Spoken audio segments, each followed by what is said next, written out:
ఇప్పుడు మరి స్కూల్లో కానివ్వండి, కాలేజ్‌లో కానివ్వండి, మీరిప్పుడు ఎన్నో డిగ్రీస్ చేశారు. అవును. ఆ డిగ్రీస్‌లో ఎన్నో కొన్ని సబ్జెక్టులు అయితే ఉన్నాయి కదా! అవును, ఉన్నాయి. ఆ సబ్జెక్ట్‌లో సంబంధించినటువంటి ఒక ఎట్లాంటి లెక్చరర్ కానివ్వండి, లేకపోతే ఆ టీచర్ కానివ్వండి, మరి వాళ్ళు దానికి పరిమితం అయ్యే ఉన్నారు కదా! ఎవరన్నారు? టీచ్ చేయడానికి. ఇప్పుడు ఇంగ్లీష్ చెప్పే మాస్టర్ ఉన్నాడు. హ్మ్. ఒక్కొక్క స్థాయిలో ఒక్కొక్క ఇంగ్లీష్ మాస్టర్ ఉన్నారు.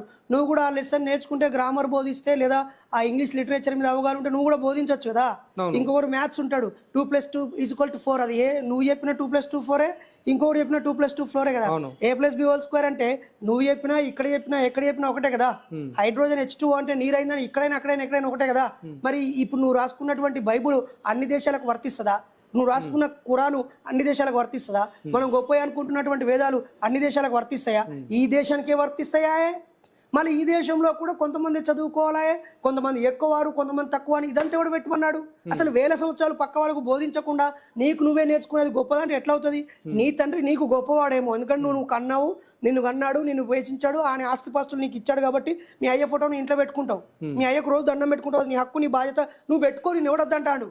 సంస్కృతం వచ్చిన వాళ్ళు, సంస్కృతం రాసిన వాళ్ళు, ఆ సంస్కృత భాష వల్ల బతుకుదేరు వచ్చిన వాళ్ళు దాన్ని మొక్కుకొని పాటించని మొక్కని బ్రదర్, అది అందరికీ సమానం, అందరికీ వర్తిస్తుంది అంటే ఎట్లా? ఇప్పుడు ఉన్న ప్రతి ఒక్కరు కూడా సంస్కృతమే రావాలి అన్నా కానీ కష్టం కదా అలా చూసుకుంటే. మరి అలాగే నేను అనేది అదే కదా.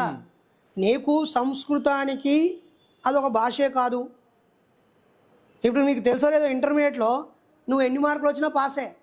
నువ్వేం రాసినా ఆ ఒక్క 6 నెలల్లో చదువుకున్నా 95 మార్కులు వచ్చేస్తాయి. తర్వాత మళ్ళీ దానికి నీ సంస్కృతంతో పని ఉండదు. నీకు ఒక సంస్కృతంలో ఒక పనపగితుడు నువ్వు చేయలేవు. ఏమనంటే అలానే గొప్ప అది ఇది ఉందంట, ఉండని పోయి ఏమంట ఉంటే సంతోషం, మీకు దండం, మీ బుక్లకు కూడా ఒక దండం. అవి గొప్పవి, వెరీ గుడ్, చాలా గొప్పవి, మంచివి, చాలా మంచివి. ఏమంట భారత రాజ్యాంగం ఈ 60-70 ఏళ్లలో ఈ వ్యవస్థకి ఈ స్థాయిలో అభివృద్ధి చేసింది. అమెరికా ఏర్పడ్డ తర్వాత ఈ 200-300 సంవత్సరాల్లో ఈ స్థాయిలో అభివృద్ధి అయింది. చైనాలో కొన్ని సంస్కరణలు తెచ్చి ఈ స్థాయిలో అభివృద్ధి అయింది. రష్యాలో క్రైస్తవం ఉన్నప్పటికీ ఆ దేశం ఒక స్థాయిలో అభివృద్ధి చెందింది. మరి ఇన్ని వేల సంవత్సరాల క్రితం అంత పవిత్రమైనవి, అంత గొప్పవైనప్పుడు మనం ఎందుకు అభివృద్ధి చెందట్లేదు? దాన్ని ఎవరు అమలుపరచద్దని ఎవడన్నాడు? నేను అమలుపరచకన్నానా? ఆ జ్ఞానం పంచిపెట్టకన్నానా? దాన్ని వెలికి తీయండి అయ్యా, తీసి దాన్ని మానవాళికి ఉపయోగపడేది కనిపెట్టండి. కనిపెడితే అందరూ అంగీకరించాల్సిందే కదా. నేనేవాడిని, నేను ఇప్పుడు వేదాలను వ్యతిరేకిస్తున్నానా? వేదాలను కించపరుస్తున్నానా? వేదాలను అవమానిస్తున్నానా? అయ్యా నాకు ఆ భాష రాదు, నాకు అర్థమే కాదు, నాకు సంబంధమే లేదంటున్నా నేను. ఇప్పుడు కూడా చాలా మంది పండితుల దగ్గర నుంచి ప్రతి ఒక్కరికి అర్థమయ్యే విధంగా ఇప్పుడు మనం యూట్యూబ్ ఛానల్స్ చూసుకుంటే ఎన్నో వచ్చినాయి అట్లా.